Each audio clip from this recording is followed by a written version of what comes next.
മുത്തശ്ശ ഒരു ചൂടുള്ള വാർത്തയെ ചോർത്തെടുത്തിട്ടുണ്ട്. നമ്മുടെ നാട്ടിൽ വന്ന് സദാചാരം എന്ന വാക്കിന് പോലും മൂല്യമില്ലാത്ത അവസ്ഥയായി. അതിന് കാരണം കുറെ കപട സദാചാരക്കാർ മാത്രമാണ്. അങ്കിൾ, ഇവിടെ പെൺകുട്ടികൾക്ക് നമ്മളൊരു പ്രൊട്ടക്ഷൻ കൊടുത്തേ പറ്റൂ. ഒളിഞ്ഞുനോട്ടം എന്ന അങ്ങേയറ്റം വൃത്തികെട്ട പരിപാടിയാണ് ഈ സദാചാരത്തിന്റെ കാതലായിട്ട് ഇക്കൂട്ടരൊക്കെ വിശ്വസിച്ചു പോരുന്നത്.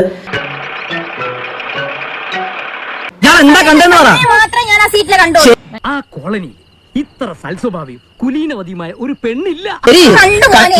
ഞാൻ എന്റെ ഭാര്യയും കൂടെ ഇവിടെ ഇന്ന് ഹോസ്പിറ്റലിൽ പോയിട്ട് BP ലോ ആയിട്ട് ഞാൻ ഇവിടെ കൊണ്ടുവന്ന് വണ്ടി ഒതുക്കിയത് ഇവിടെ കൊണ്ടുവന്ന് വണ്ടി ഒതുക്കി. ഒരു ഭാര്യയും ഭർത്താവുമാണ്. അവര് ആശുപത്രിയിൽ പോയിട്ട് അയാൾക്ക് BP ലോ ആയി തിരിച്ചു വരുന്നവരിൽ ഡ്രൈവ് ചെയ്യാൻ പറ്റുന്നില്ല, ശരീരത്തിന് ഒരു ക്ഷീണം തോന്നി.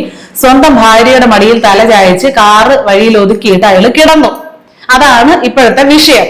അത് ആ റോഡിന് താഴെയായിട്ട് ഉള്ള ഒരു വീട്ടിലുള്ള പെൺകുട്ടി, ഒരു 20-21 വയസ്സ് വരെ ആ പെൺകുട്ടി കണ്ടു.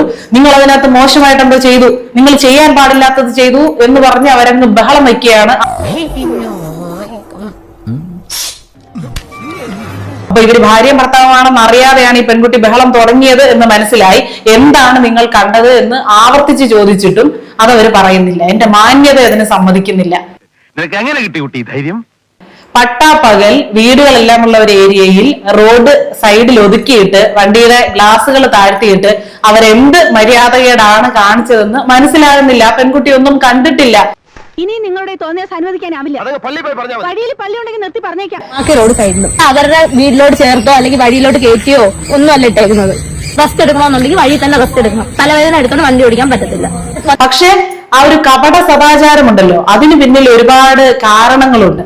ഒന്ന്, അവരവർക്ക് കിട്ടേണ്ടത് സമയത്ത് കിട്ടാതെ പോകുന്നതിലുള്ള ഒരു വിഷമം, അത് തീർച്ചയായിട്ടും ഉണ്ട്. പിന്നെ മറ്റൊന്ന്, ഈ മഞ്ഞപ്പിത്തം ഉള്ളവന് കാണുന്നതെല്ലാം മഞ്ഞ നിറം എന്ന് പറയില്ലേ, ആ സാധനം തന്നെ. അവരുടെ മനസ്സിൽ എന്ത് ചിന്തകളാണോ ഉള്ളത്, ഏത് അനുഭവങ്ങളാണോ ഉള്ളത്, അതിന്റെ അടിസ്ഥാനത്തിൽ മാത്രമേ അവർക്ക് കാര്യങ്ങളെ കാണാൻ പറ്റുകയുള്ളൂ. ഈ ദുശകരം പിടിച്ചവനെ ആദ്യം അടിച്ച് പുറത്താക്കേണ്ട ചെയ്തു.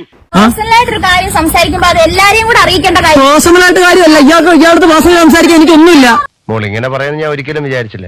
പേഴ്സണലോ? എന്ത് പേഴ്സണൽ? ഞാൻ കേൾക്കുന്ന എന്ത് പേഴ്സണലോ ഉള്ളത്? അതൊക്കെ ഗോപാലകൃഷ്ണൻ ഒരു നമ്പർ അല്ലേ?